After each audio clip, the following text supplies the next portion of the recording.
Everyone, आज हम इस वीडियो में डिस्कस करने वाले हैं 4 नवंबर के करंट अफेयर्स क्विज। चैनल पे आप लोग नए हैं तो चैनल को सब्सक्राइब कर लें, वीडियो अच्छी लगी तो वीडियो को लाइक कर दें। आज का फर्स्ट क्वेश्चन है हमारा यहाँ पे, और अक्टूबर की जो पूरी सीरीज़ है वो आपको डिस्क्रिप्शन बॉक्स में मिल जाएगा लिंक, और अक्टूबर के वीकली करंट अफेयर्स भी सारे अपलोड हो चुके हैं चैनल पे, वो भी आप लोग जाके देख सकते हैं, क्वेश्चन की प्रैक्टिस कर सकते हैं। सो यहाँ पे आज हम फर्स्ट क्वेश्चन देखें तो यहाँ पे dash compiles daily wage rate data for rural agricultural and non agricultural occupations collected every month. So यहाँ पे कह रहे हैं कि कौन सी ऑर्गेनाइजेशन है जो कंपाइल करती है डेली वेज रेट को, डेली वेज रेट डेटा जो है rural agricultural and non agricultural occupations के लिए, जो कि हर मंथ कलेक्ट किया जाता है। सो बेसिकली कौन सी ऑर्गेनाइजेशन अगर हम बात करते हैं तो ये है labour bureau. So labour bureau compile करती है daily wage rate data for rural agricultural and non agricultural occupations के लिए। एंड जो कंज्यूमर प्राइस इंडेक्स है, कंज्यूमर प्राइस इंडेक्स नंबर्स जो है इंडस्ट्रियल वर्कर्स के लिए and agricultural labour and non agricultural occupations के लिए कंपाइल किया जाता है डेली वेज रेट डेटा। ये कौन करती है, कौन सी ऑर्गेनाइजेशन करती है? Labour bureau. So labour bureau organisation जो है ये consumer price index numbers industrial workers के लिए and consumer price index numbers agricultural labours के लिए एंड रूरल लेबर्स के लिए जो है कंपाइल करती है डेटा को और कलेक्ट करती है एवरी मंथ। सो यहाँ पे जो राइट आंसर होगा हमारा वो होगा labour bureau. So option number C जो यहाँ पे हमारा करेक्ट आंसर है, ऑप्शन नंबर सी जो होगा यहाँ पे राइट आंसर होगा। The next question is consider the following statements regarding gold reserves in India. अगर हम गोल्ड रिजर्व्स की बात करते हैं, gold reserves in India, so यहाँ पे हमसे करेक्ट पूछ रहे हैं। फर्स्ट स्टेटमेंट है the share of gold in total foreign exchange reserves decreased in the first half of financial year 2024 to 2025। So यहाँ पे कह रहे हैं कि अगर हम फर्स्ट हाफ की बात करते हैं 24-25 फाइनेंशियल ईयर की, तो कह रहे हैं कि यहाँ पे डिक्रीज हुआ है, कम हुआ है जो गोल्ड का शेयर है टोटल फॉरेन एक्सचेंज रिजर्व्स में। बट ऐसा नहीं है, अगर हम फर्स्ट हाफ की बात करें 24-25 फाइनेंशियल ईयर की, तो जो ये गोल्ड रिजर्व है, शेयर ऑफ गोल्ड रिजर्व जो है ये इंक्रीज हुआ है अगर हम बात करते हैं टोटल फॉरेन एक्सचेंज रिजर्व्स की। सो यहाँ पे हमें इंक्रीज देखने को मिलता है, ना कि डिक्रीज। सो यहाँ पे स्टेटमेंट 1 जो होगी हमारे पास ये इनकरेक्ट हो जाएगी, बिकॉज ये डिक्रीज नहीं होगा, इंक्रीज होगा। सेकेंड स्टेटमेंट है majority of India's gold reserves are in the safe custody of Bank of England। सो यहाँ पे majority of India's gold reserve नहीं है, अगर हम सिर्फ RBI की बात करते हैं। सो RBI का जो गोल्ड रिजर्व है, मैक्सिमम RBI का गोल्ड जो है वो सेफ कस्टडी में है, किसके? बैंक ऑफ इंग्लैंड के। सो यहाँ पे अगर RBI होता तब ये हमारा करेक्ट स्टेटमेंट होता, बट यहाँ पे कह रहे हैं majority of India's gold reserve. So यहाँ पे स्टेटमेंट 2 भी हमारे पास इनकरेक्ट है। फर्स्ट भी इनकरेक्ट है बिकॉज शेयर ऑफ गोल्ड जो है फाइनेंशियल ईयर 24 में हमें 24-25 में फर्स्ट हाफ में हमें इंक्रीज देखने को मिला है इसके शेयर में, ना कि डिक्रीज देखने को मिला है। सो यहाँ पे फर्स्ट स्टेटमेंट भी गलत है। सेकेंड स्टेटमेंट की अगर हम बात करें कि इंडिया की मेजॉरिटी गोल्ड रिजर्व की बात कर रहे हैं यहाँ पे, बट ये जो है सिर्फ और सिर्फ RBI की अगर बात करता तब ये सही होता हमारे पास कि RBI गोल्ड रिजर्व जो है वो सेफ कस्टडी में किसके? बैंक ऑफ इंग्लैंड के, ना कि majority of India's gold reserve. So यहाँ पे स्टेटमेंट 2 हमारे पास इनकरेक्ट है, स्टेटमेंट 1 भी इनकरेक्ट है। करेक्ट पूछ रहे थे, आंसर होगा neither 1 not 2। So option number D जो है हमारे पास, ये हमारे पास करेक्ट आंसर होगा, option number D. The next question is consider the following statements regarding oral rehydration therapy. So oral rehydration therapy की अगर हम बात करते हैं, सो oral rehydration therapy primarily involves the administration of a mixture of clean water या फिर boiled water कह लें, then salt sugar to treat dehydration. So यहाँ पे जो ये स्टेटमेंट 1 बिल्कुल करेक्ट है। ORT बेसिकली क्या होता है इसमें कि मिक्सचर होता है ये किसका? बॉइल्ड वाटर का या फिर हम कह लें क्लीन वाटर का, सॉल्ट का, शुगर का, डिहाइड्रेशन को ट्रीट करने के लिए, ठीक है। सो यहाँ पे स्टेटमेंट 1 बिल्कुल करेक्ट है। एंड स्टेटमेंट 2 की अगर हम बात करते हैं, ORT is recommended by the WHO as a first line treatment for severe dehydration due to cholera and other diarrhoeal diseases. So यहाँ पे स्टेटमेंट 2 भी बिल्कुल करेक्ट है हमारे पास कि ये WHO ने रिकमेंड किया है।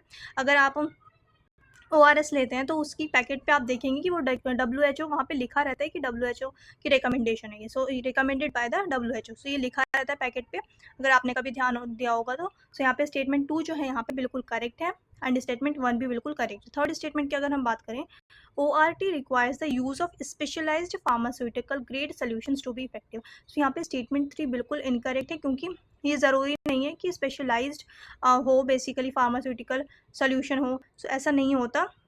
यहाँ पे स्टेटमेंट 3 जो होगा यहाँ पे इनकरेक्ट होगा। स्टेटमेंट 1 एंड स्टेटमेंट 2 जो है ये बिल्कुल करेक्ट है। यहाँ पे हमसे करेक्ट पूछ रहे थे, आंसर होगा ओनली 2।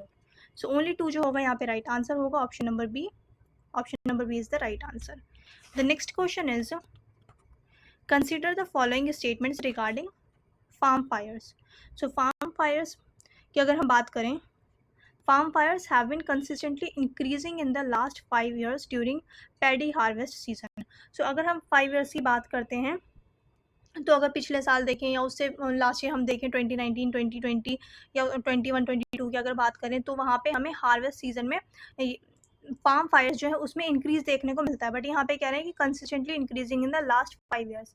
बट यहाँ पे 2024 की अगर हम बात करते हैं तो 2024 में हमें यहाँ पे डिक्रीज देखने को मिला है फार्म फायर्स में 2024 में।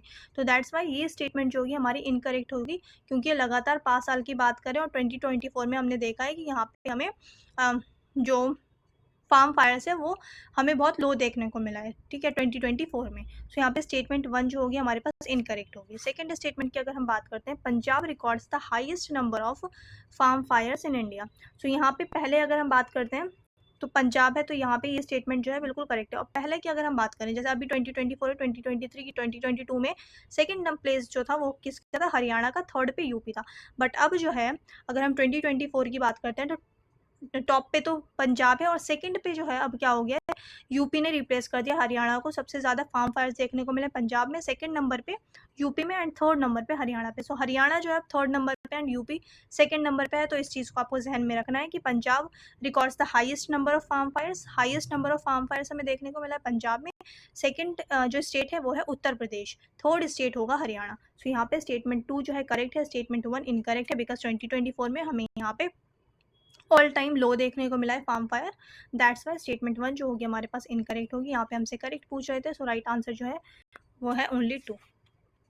Only 2 is the right answer. Option number B जो हमारे पास ये बिल्कुल करेक्ट है। The next question is consider the following statements regarding Ballon d'Or. So Ballon d'Or की अगर बात करें, लास्ट वीक मैंने आपके साथ ये डिस्कस किया था बेलॉन डियोर अवार्ड के बारे में। सो ये अवार्ड जो है बेसिकली फुटबॉल के लिए दिया जाता है, एनुअली दिया जाता है, हर साल देते हैं इस अवार्ड को, एनुअल दिया जाता है, फुटबॉल अवार्ड होता है ये बेसिकली बेलॉन डियोर। और इस अवार्ड को देता कौन है ये भी मैंने आपके साथ डिस्कस किया था। तो इस अवार्ड को जो देते हैं वो कौन है, फ्रेंच मैगजीन फ्रांस फुटबॉल। सो फ्रेंच मैगजीन फ्रांस फुटबॉल। और ये अवार्ड दिया कब से जा रहा है, ये सारी चीज़ें हम लोग पहले डिस्कस कर चुके हैं। सो 1956 से ये अवार्ड देना शुरू किया गया है। फर्स्ट टाइम जो दिया गया था वो 1956 में दिया गया था। एनुअली दिया जा रहा है। बेलॉन डियोर अवार्ड होता कौन सी गेम के लिए है, फुटबॉल के लिए, फुटबॉल अवार्ड है। और कौन सी ऑर्गेनाइजेशन देती है French magazine France football. French magazine France football जो है, और दिया कब से जा रहा है, 1956 से।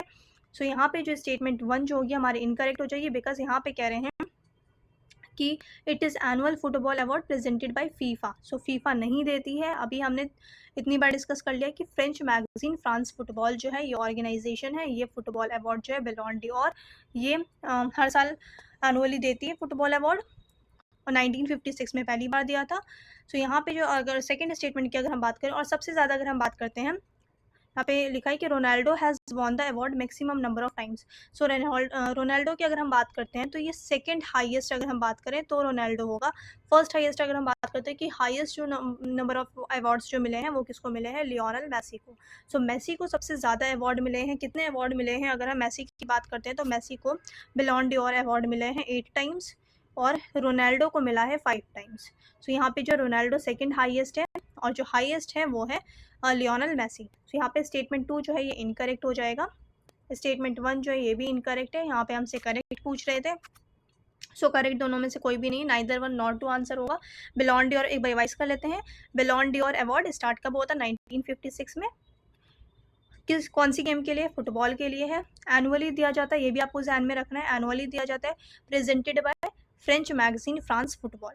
सो ये चीज़ ध्यान में रखनी है। सबसे ज़्यादा जो अवार्ड दिया गया है, मिला है आज तक सबको, वो 8 बार मिला है किसे, लियोनेल मेसी को, और 5 टाइम्स मिला है रोनाल्डो को।